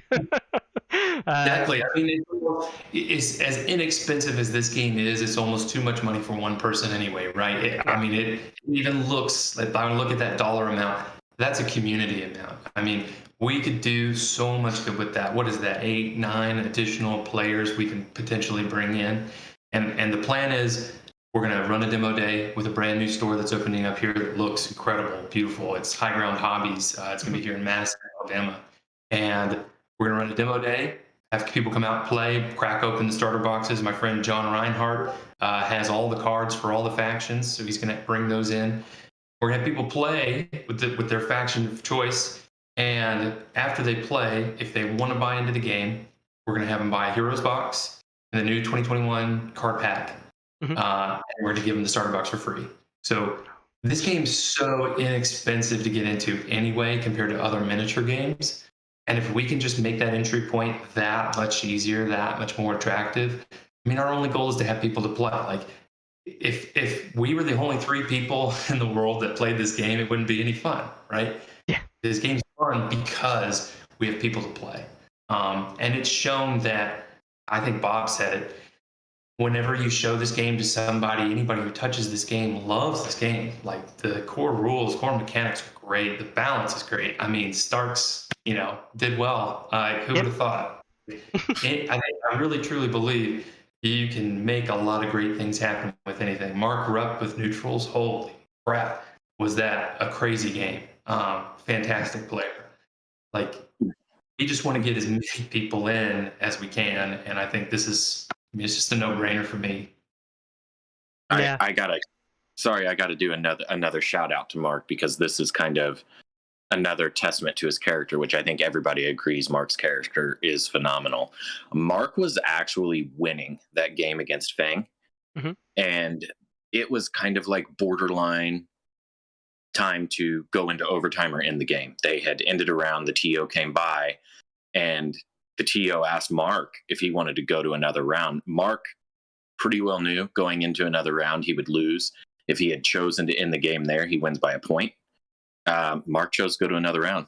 So, and again, just a testament of his character. I really like Mark a lot. And he did. He didn't win this time or come to runner up, but I think everybody he played, even the ones where he lost, he gave them a hell of a game with neutrals. And he was running Dario this time. No Boltons at all. No Boltons in either list. Not even a flayed man, not a cutthroat, not a blackguard. It was all hedge knights for the Dario with Stormcrows, and then it was all mummers with, Bolton Bastards girls. He does love Bastards girls. He does. Sorry. He does love including them. Like, his armor looks great. Yeah. Which is super, super good guy. Which is, again, hugely important. So, that pretty much rounds off GenCon for us. Again, huge shout out to not just Stephen, but also Chris for letting him use the Sunday Slaughter Twitch channel, because bringing us streams. There was nothing officially organised, but of course Stefan being able to do that for us across the world allowed us to tune in, to watch, kind of keep online. I know the internet connection wasn't great, but honestly, Stefan, don't worry about it. Like, the fact that you were doing it at all when there was nothing officially done is all that really matters, and that's all really that the community cares about. So a massive shout out there. Massive shout out to like Bob and that lot for being on stream as well. Shout out to, of course, yourself, Brett, for buying me a Varamyr box apparently, and also all the other the other stuff as well, being able to commentate and things like yourself, like you did, and also commiserations, of course, for losing, but also congratulations, Luke, on the win, and for everything there, and I say doing it with Starks as well. We just have to organise that game now.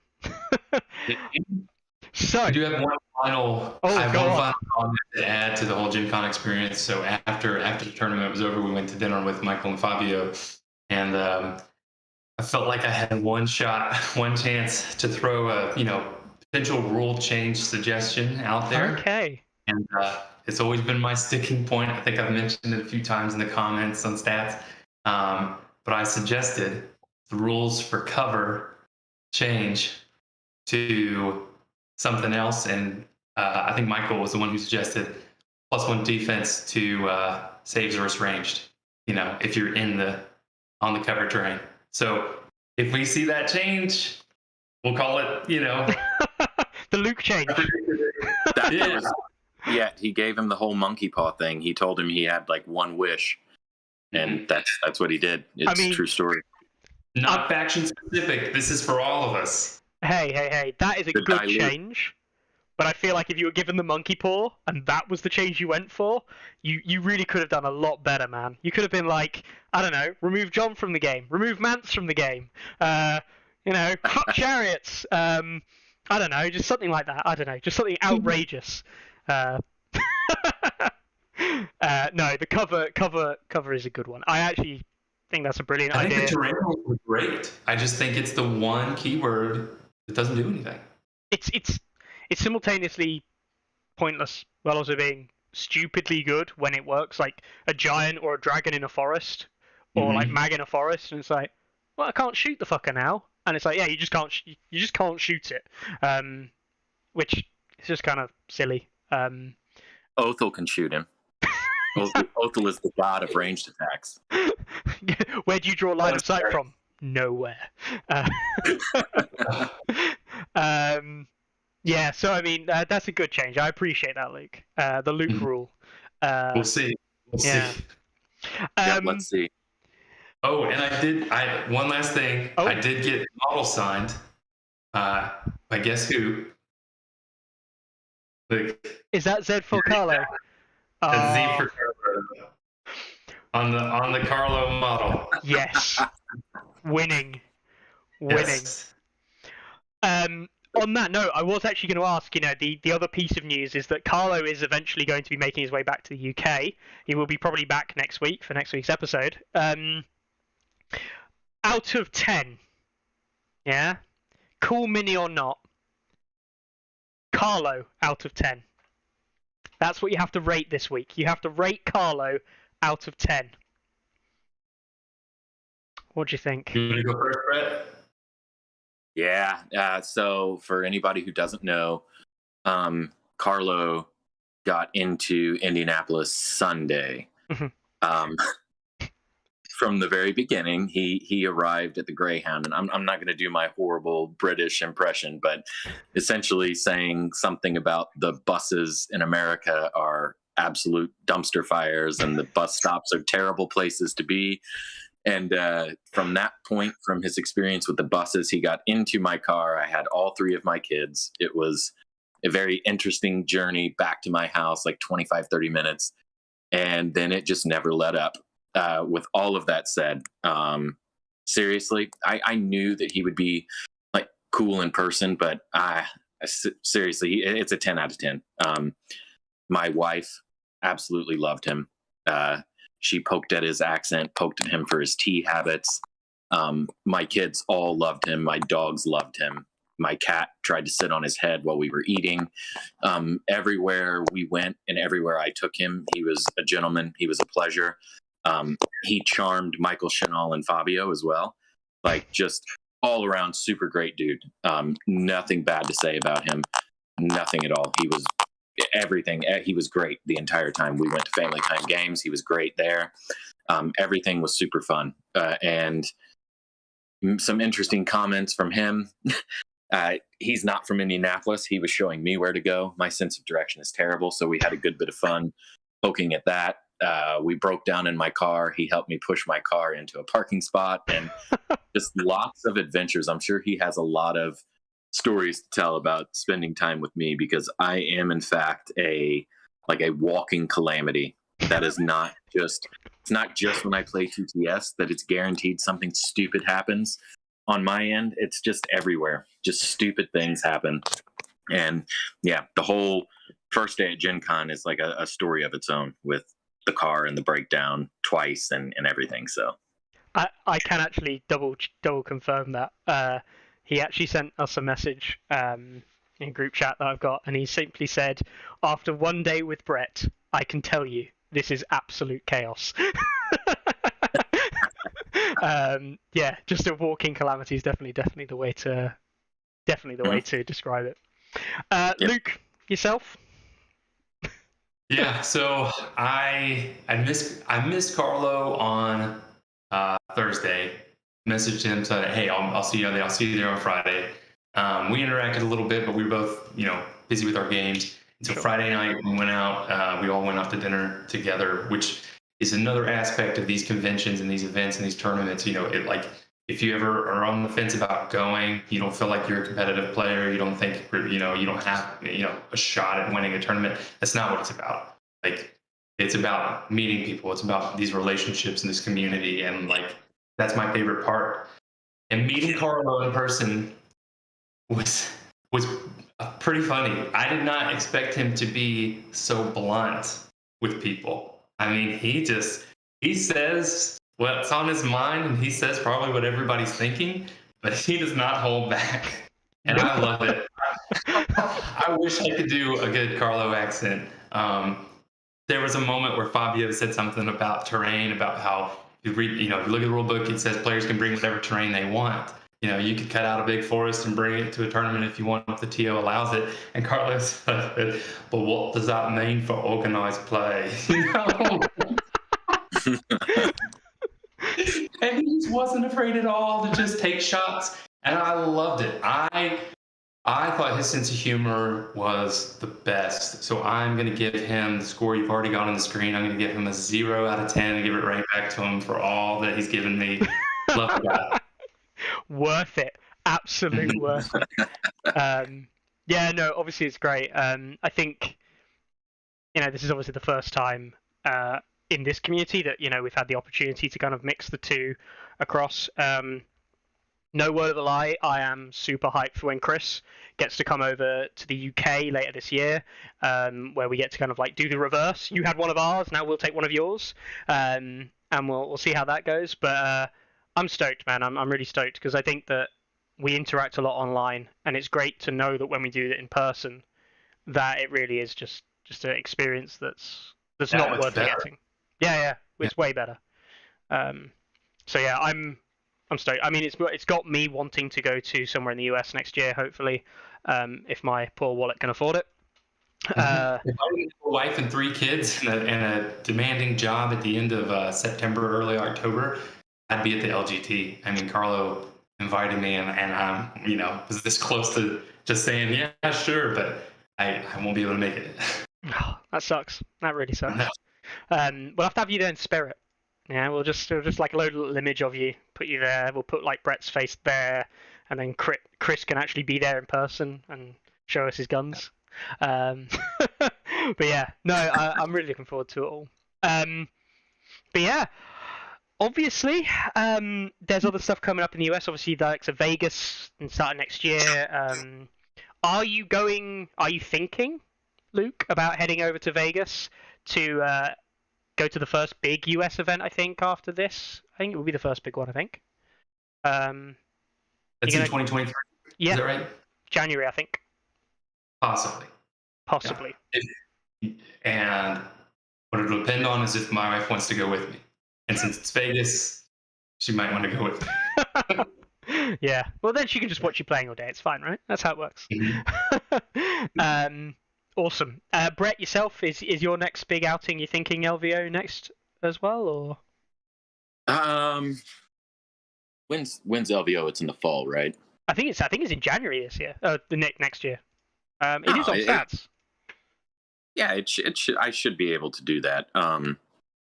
Yeah. You have to understand. I spent all of my wife points. At one point, we had Carlo, Zach, Craig, and Dave all staying at my house, so it was a little bit of chaos inside the house. And then every single day at Gen Con ran way over. So I think I'm going to have to give it some time and paint some stuff in the house and do some house projects to build up my brownie points. But yeah, I think January is doable. I would really like to go to LDO. All right, yeah, I'm not scorned or anything, but now, it's the first US event I've lost since 19. So now I'm not just playing to hold whatever imaginary title. I have to go claim something back. I have to become relevant again, right? So the pride has been tarnished. Is that it? Now you've got to go and buff it up with some tournament wins. Nah. Fang beat me with Baratheons. Like, I didn't go down to Free Folk.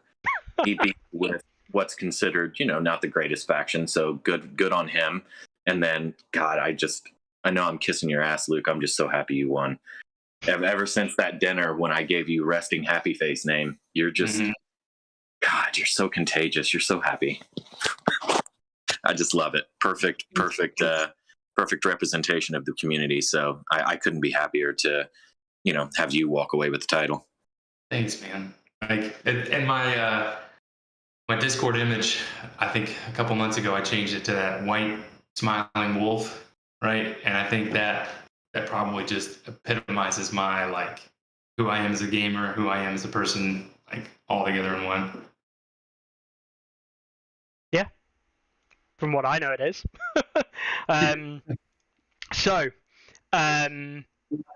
Yeah, I think that basically brings us to kind of like natural conclusion of where I wanted to go with everything there. We have got Martells to talk about. We've got Varamyr to talk about. There has been more Martell information out there. Have either of you guys had the time to look at it? Massively? Yeah, before we move to that, can I check back to Tourneys to do a shout out for everybody that's listening or watching later? Yes. Yeah, go for it. We've got the Bob's Adopticon. It's actually already on stats if you want to pull it up. Yes, it is, isn't it? I honestly forgot that was happening. It's happening. Does it start? I didn't put a real firm start date on it because I wanted to give the Gen Con players time to travel back and get over the convention hangover. Like, I had my super spicy Brett privilege, and some people played 13 games, and I actually ended up only playing 7. Mm-hmm. So some people are probably more hungover than I am, and I'm hungover. So I wanted to give plenty of time to, let people get back into the vibe of playing competitively again. But if you haven't signed up, everything's on there. Of course, it's always fun to play. I want the event to be as big as possible because it is, it's a competitive event. There's good players playing. But also the entry fee is $30, but it's all going to Bob's adoption fund. So you can either pay directly to his link or you can send PayPal to me. And I've been going through and sending the PayPal money to Bob's adoption fund. So overall, it's just to raise money for Bob, another great community guy that we all love Bob. And so this was done just to kind of put some help towards his adoption fund. Some of the stories on there, but if you want to know any other details about it, just you can reach out to Bob, and inside the link, Bob and Julie have written something that explains their situation. And the grand prize for it is going to be the Roberts Warhammer that I won for U.S. Nationals last year. Mm-hmm. And so that's a thing. I hope I don't have to ship it overseas, but that's a thing. So that's the prize. That's what's up. That's what's up for the winner. If we get an odd number, I'll jump in and play. As promised, I'll use exactly the list that I used at Gen Con. So there's no list tailoring or anything involved there. So I may play, I may not, but definitely jump in if you can to support Bob. And then now we can talk about other stuff. Yeah, no, huge shout out to Bob. He's a very nice guy. And what he's been through with his whole experience isn't the nicest. So not just that I hope that that I hope he gets some decent funding for it, that I hope it all goes ahead. I actually really hope it just goes well when he goes through the process next time. Because I know that what he's been through so far has been, to put it bluntly, it's been fucking terrible. So, yeah, I really hope that goes well. So, Martells, the load of stuff was kind of shown briefly. We're not going to go through the rigmarole of it now, but from what you guys have seen, what are you thinking? You thinking good? You thinking bad? You thinking ugly? You thinking I'm stoked to see them on the table. Where are you at? I'll start. Go for it. I think Ario Hota looks incredible. Mhm. I think it's strange that he has fur on his cloak and that they're out in the desert, but it's cool. Fur cloaks are awesome. The other models, like particularly the spearmen, Mhm. and they're very, very like Persian aesthetic. I think I originally was thinking that Martells were going to be my second faction. That this was going to be, my introduction into owning two factions and going back and forth. After seeing the models, I don't think that's the case for me personally. They're just not my favorite look. But I think the colored part of the plastic, I think that orange, at least, much like the Greyjoys, that like seafoam, blue, green, these are going to pop on the table. These are going to catch attention. These are models that, like, if you don't paint, if you're not a painter at all, and you just play with colored plastic, you're going to feel good even just putting it on the table, just with the color. Yeah, no, they're very. I almost want to call them Night's Watchy aesthetic with the cloaks and things like that. The skirmishers look basically the same as hunters. The dervishes aren't too dissimilar to the dervishes we've already got in the game. Slightly different aesthetic, but similar kind of feel. And the pikemen are very similar to what we've seen in the Shadow Spears, the Shadow Tower Spearmen. So like a lot of this is stuff that already exists in terms of like an aesthetic. But yeah, if it's not your deal, it's not your deal. That's absolutely fine. I'm pretty hyped. I'm probably going to get into them because I like the aesthetic, and I have a lot of sand here that I may just use to pour on the bases and be like, oh look, done.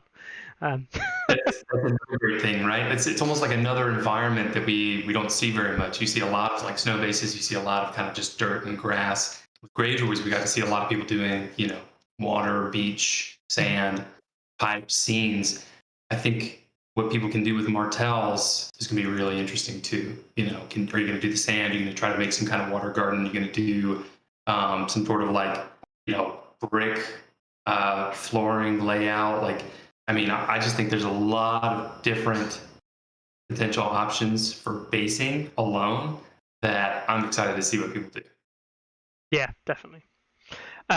Brett, you've got to be pretty happy they're coming out, right? Because first of all, Martell's out, and second of all, it's another faction you can complain about.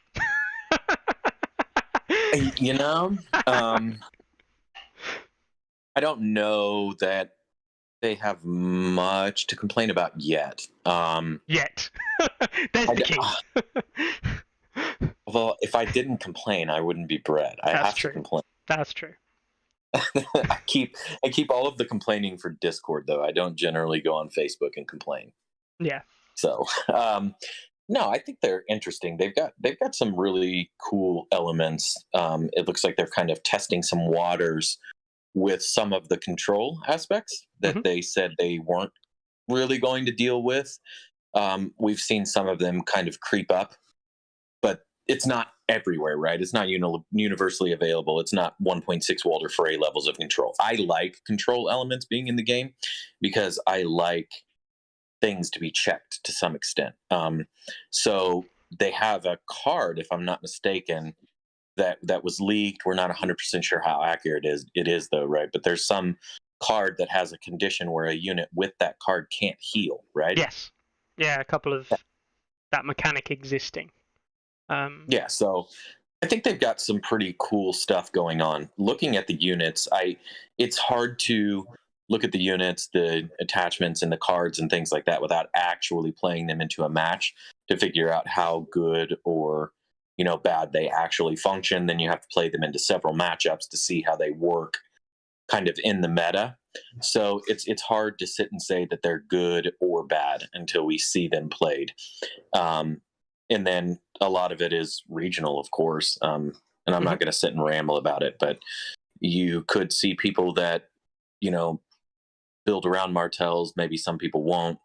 It's just hard to say. But they look interesting. I like their aesthetic. It's it's more of what I'm into. A lot of the reason I went into Night's Watch is the models, and yeah, you're right, they're very Night's Watch esque. So will I pick them up or not? I don't necessarily know, because I still have Lannisters to go back to at some point. And Susie, for as nice and cool as she is, she doesn't want me to have a game store inside the house again, like I did before we moved. So I have to be very choosy about what factions I have. So I'll play them on TTS though.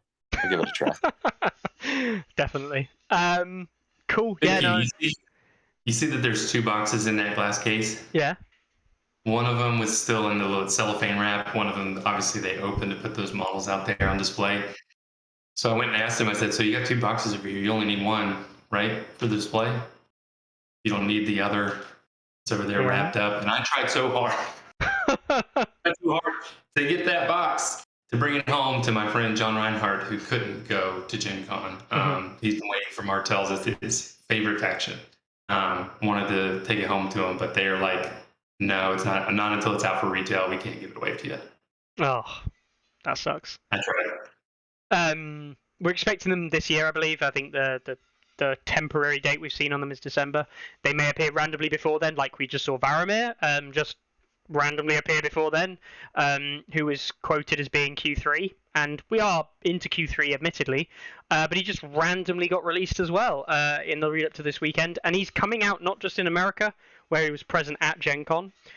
He's actually in UK stores as well. Like, you can buy him in the UK as of today, which is mental, because that really did just come out of the blue. So we talked about Martells.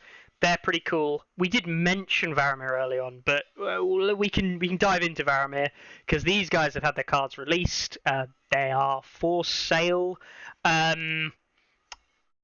Yeah, what do you think of the Varamir, the man, the myth, the legend? I know you were saying before it's Brandon's favourite thing ever, so you're pretty happy, Luke, to see this appear.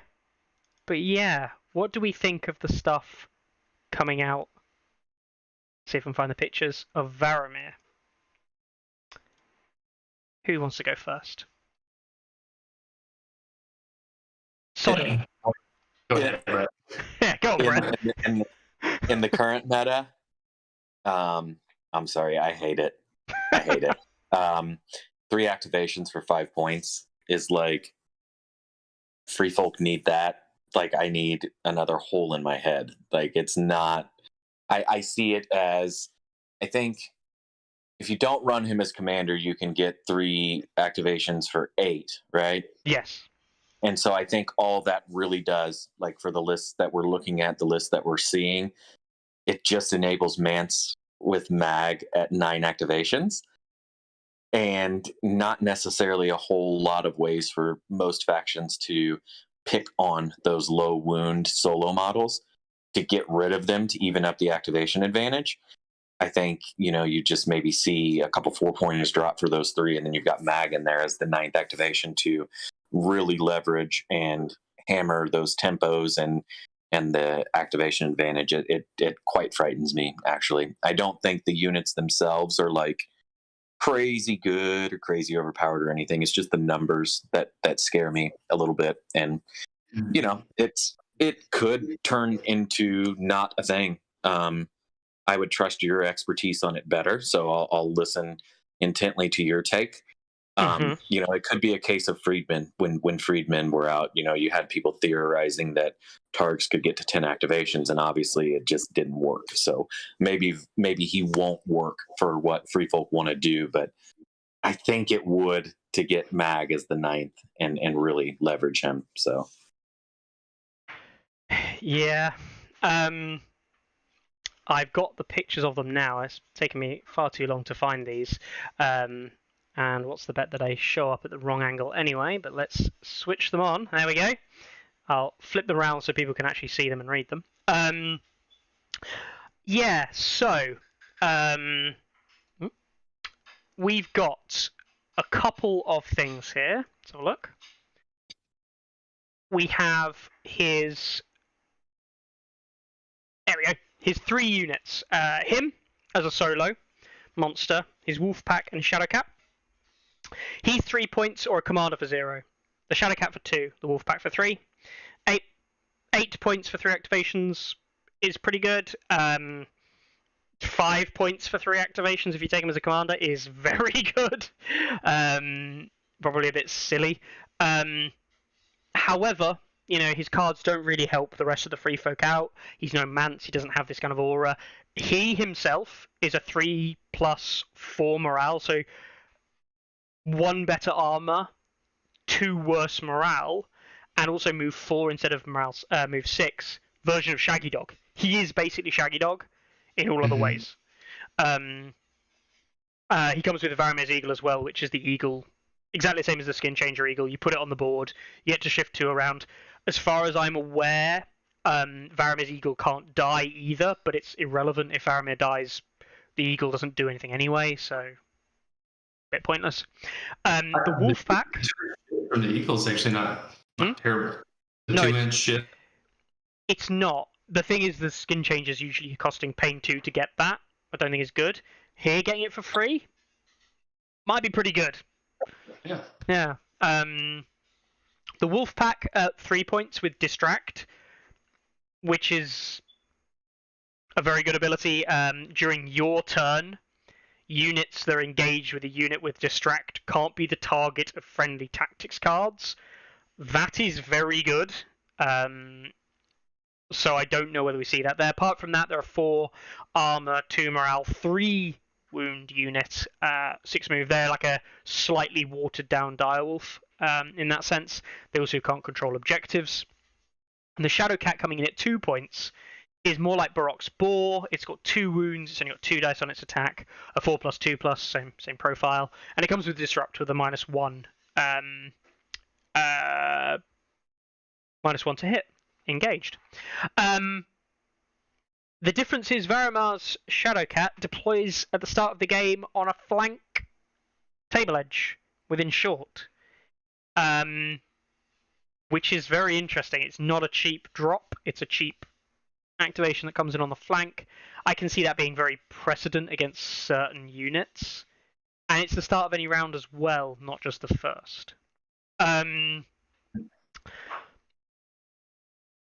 Your take, Luke. Where do you stand on this personally?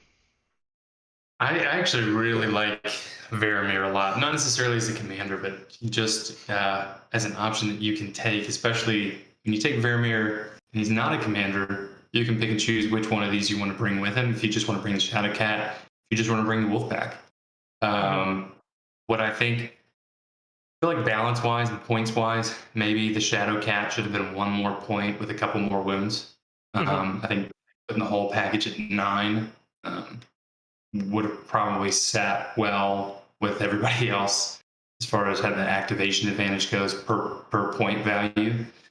But they are what they are, and I think what I like about them most is not necessarily in a Mance list, but in a mag list, right? And I think in a mag list with Mag, 2 Savage Giants, Varamyr, and the Shadowcat, you got 5 monsters, and you can still take 3 4-point NCUs. So you can take Craster, you can take Val for the maneuver for the Giants, and you can take Mance NCU for the card draw.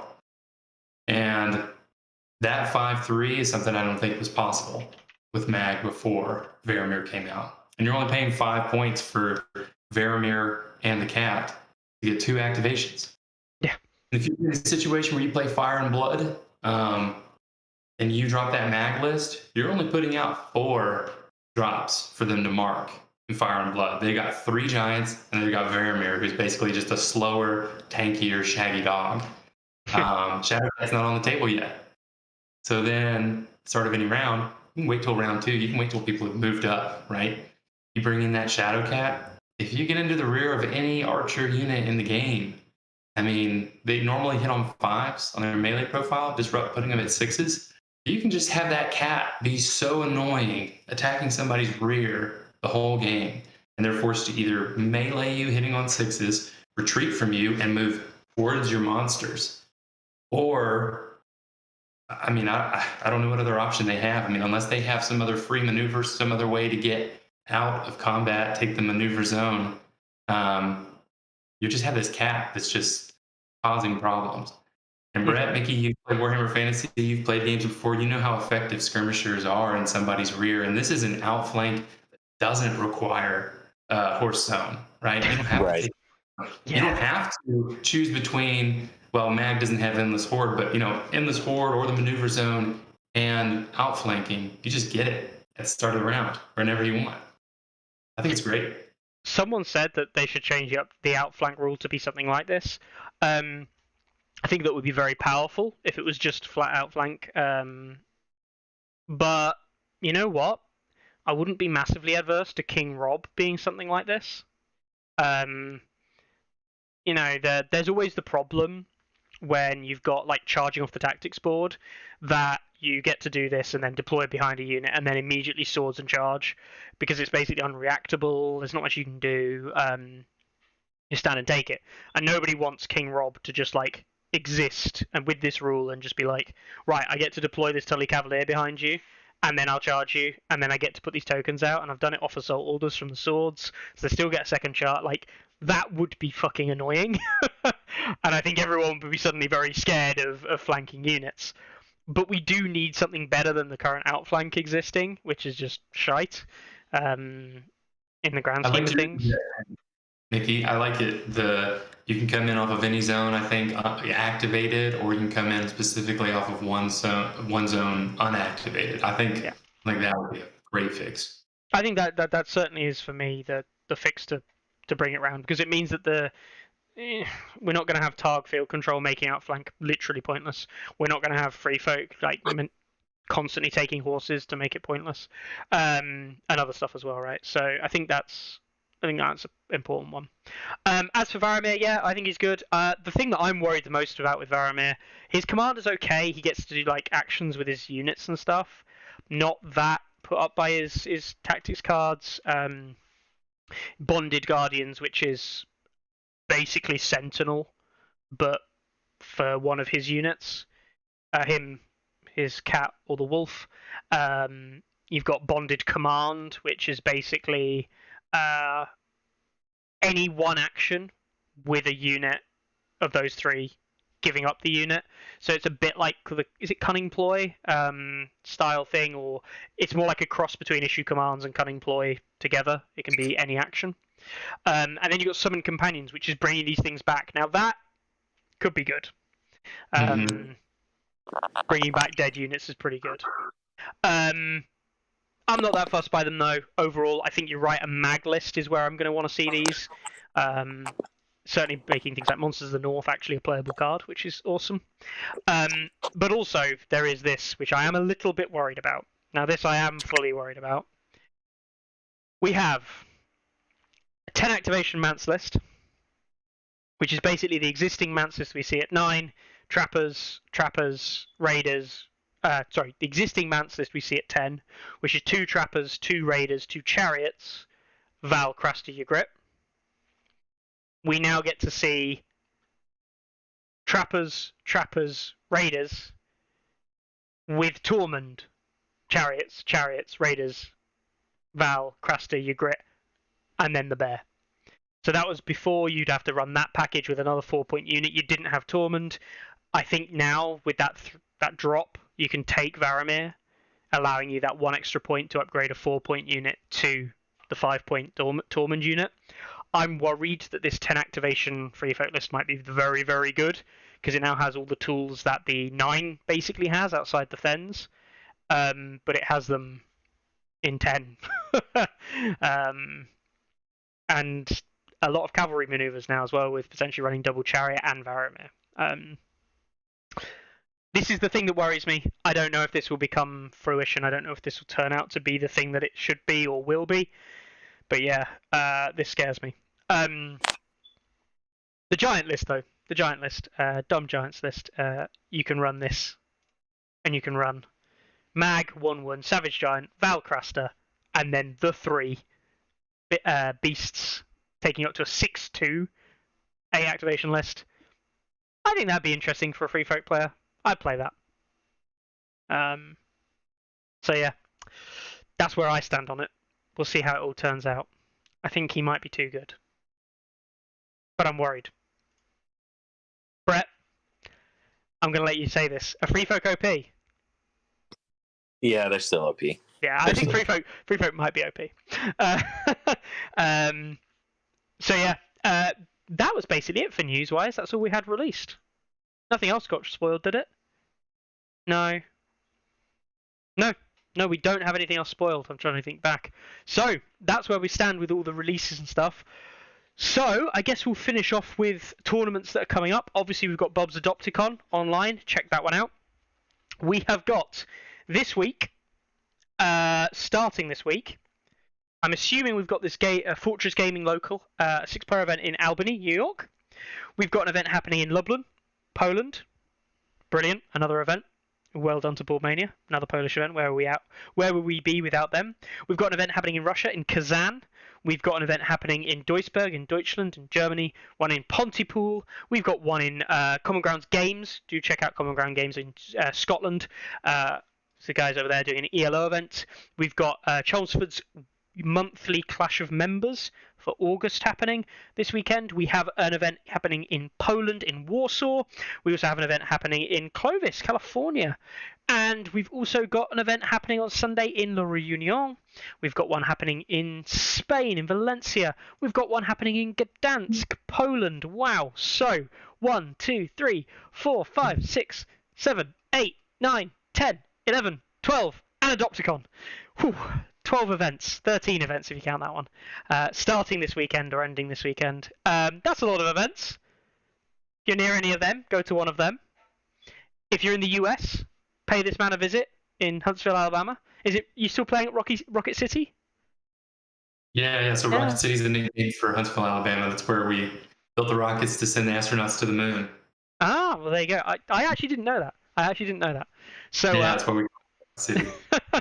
I assume you've got an event coming up soonish. I know you guys do events like relatively sporadically. Pretty often we were trying to do it every quarter. I think right now we wanted to do GenCon, and we wanted to shift our focus to doing these demos and giving out these starter boxes and trying to grow the community. Mm-hmm. And then we're going to roll into, once we've gotten out all these boxes or as many as we can, we're going to roll into probably doing like a campaign and get these new players playing the game, involved, mix up the matchups, nice. Kind of observe them. And then once they've got their feet underneath them, we don't want to just throw them into a tournament. But once they're ready, we're going to probably have another event, probably in the fall or the winter time. Awesome. That's really cool. Do keep us posted on that. Obviously, we'll give it a shout out. But let us know when it crops up. Because I really want to know how the community growth goes as well anyway. And yeah, just, we'll obviously stay in contact there. Brett, obviously we talked about it earlier on. You've got Adopticon now as your main focus and fixing up the house to get those wife points. So is there anything else we want to mention there? Or you're just going to be playing family time games still? Yeah, I'll be playing a little bit more family time games. I hope that this event kind of rekindled some interest from the indie club. Gary did qualify with Baratheons, but he didn't make it to day 2. He said he sprained his knee or something the previous day, and he was not feeling like standing again for those games. But he did qualify. He took his trusty 4-2 Baratheons and his 4-3 5-2. Yeah, he's a 4-2 and a 5-2 now. His 5-2 is actually quite nasty. We don't have to go into it right now, but and then so no, I hope we can get some more local things going in Indy. Kick up some local tournaments. Cameron is reinvigorated with his interest, and we've got a big club. We just need to set up some days and some things. I'll be trying to do the Dragonfall stuff, which is essentially a Adepticon. Not Adopticon, Adepticon primers. They're starting to do those later in the fall. So those are always interesting to go to. Marty is a fantastic tournament organizer, super nice guy. And then I just want to touch on, I think it's Andre, his question that he asked. Oh, yeah. Why would someone not want to create a stats account? It's a difficult question. I don't have a real answer for because they won't give you a solid answer, but based on their kind of dancing around answers. I think the biggest thing becomes ego. I think people don't want to bookkeeping on their wins and losses. I think it can be hard for some people to have that out there, and in reality, sometimes it goes back to that big fish in a small pond kind of thing. And then they kind of figure out that, they're not necessarily the greatest or what they think they are, because maybe they dominate their local community, but that's not necessarily indicative of how well they play in the global scheme of things. That's all I can really think of, unless they have something personal against Mickey and Carlo, which, I mean, it does exist, right? Some people don't know. They don't know how to handle that direct, blunt honesty, like what Luke said, and some things, sometimes you guys aren't the nicest, sometimes I'm not the nicest, so it just depends on that with how much you carry a grudge and how far you take it. Those are the only two reasons I can envision, is if they dislike them, or if they just don't want their record to be accessible, and kind of come to terms with the fact that they don't win every game, and whatever the case may be. It is okay, by the way, anyone watching this, if you don't like us, you just have to say that you don't like us. Then we'll send the boys round, mostly Carlo, and he'll tell you why you're wrong about liking us. I think that's how it works. No, maybe not. No, it's absolutely fine. You don't have to like us. We just ask you to use the site. I hate Carlo, and Carlo hates me. That's the secret that nobody knows. Yeah. Well, no, I appreciate that one, Brett. Luke, I can't help but notice you've got a little visitor. Is she one of his? This is my youngest. Her older siblings are at school. This is Ivy. Can you show her your shirt? What's on his shirt? Can you give him a howl? What's a wolf say?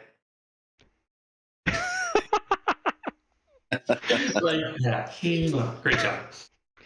Yes. I noticed you were repping the NRG merch on the day, so I thought I had to wear it here. Also, my baby wolf shirt. Yes. No, fantastic. Well, I think that does mark the end of the show at nice leisurely 2 hours. Just a final thanks to yourself, Brett, for joining us today, and of course to yourself, Luke, and also congratulations again, Luke, on taking the win, taking that big W, taking it home for the Start boys. I think everyone's been saying you're now the king in the North, which I think is probably true. So any final words from yourself before? Right after that, in parentheses. Luke, king in the North. New name on Discord. Anything that you want to finish off with, Brett? Do you want to finish off first? I'll just answer Bob's question that I just saw. Yes. As far as the in-person events, the level of competitive play, the margins of victories, most crushings were relatively rare. Actually, most games came down to the wire. A lot of games came down to a single dice roll, including what he said about his game with Sean. And simultaneously, the exact same thing happened to Craig. Mm-hmm. He rolled a 2 and a 2. Harakars had to fail or it was game over. If Harakars failed, it was game over. And 2 turned into a 1. Harakars dropped the token. That's how Craig was eliminated. So when games are ending like that, it's hard to complain about how competitive the event is. And I think Carlo agreed that the player skill there was really high. So it was very difficult, yes, to navigate through that one. Mm-hmm. I think anybody on day 2 could have taken it. I mean, I had games, that were down to the wire. I mean, that roll, the panic test for Mance, I needed a 1, to move on, and that's how close they were. They're great players. Mm-hmm. That's what we like to hear. That is what we like to hear, and it is fantastic to see it. Happening in the US, which I think has been, without trying to sound too negative, I think it's been missing on the big events because you haven't had the player turnout and things like that previously. But now you got the turnout, you got the players, you were able to do the top 16, and yeah. Also, I think it all came up. I think the real winner there was the US community, rather than necessarily just Luke. Although obviously Luke did win. Cool. Any final words from yourself, Luke and Ivy? For me, you want to say bye, Ivy? Well, thank you very much for joining us, Luke, and thank you very much, Ivy. Thank you very much, Brett, as well, again. And thank you for everyone else joining us today. I hope you had a great time. Shout out to all the various different players, you know, Stefan, Ilya, Sean, Carlo, Craig, Roger, Feng. I'm trying to think of all the various different players. Jesus Christ, who have I missed? Plenty of others. Bob, I didn't think I said Bob. Yes. Anyway, you all know who you are. Fantastic event. Thank you very much for attending, getting us to see some games there, and we will see you all next week with a Carlo, and maybe some stuff to talk about. We'll see. Take it easy next week, guys. Thanks, fellas. See you later. See ya. Ready? Aim! There's too many. Anyone see my mammoth? Stubby!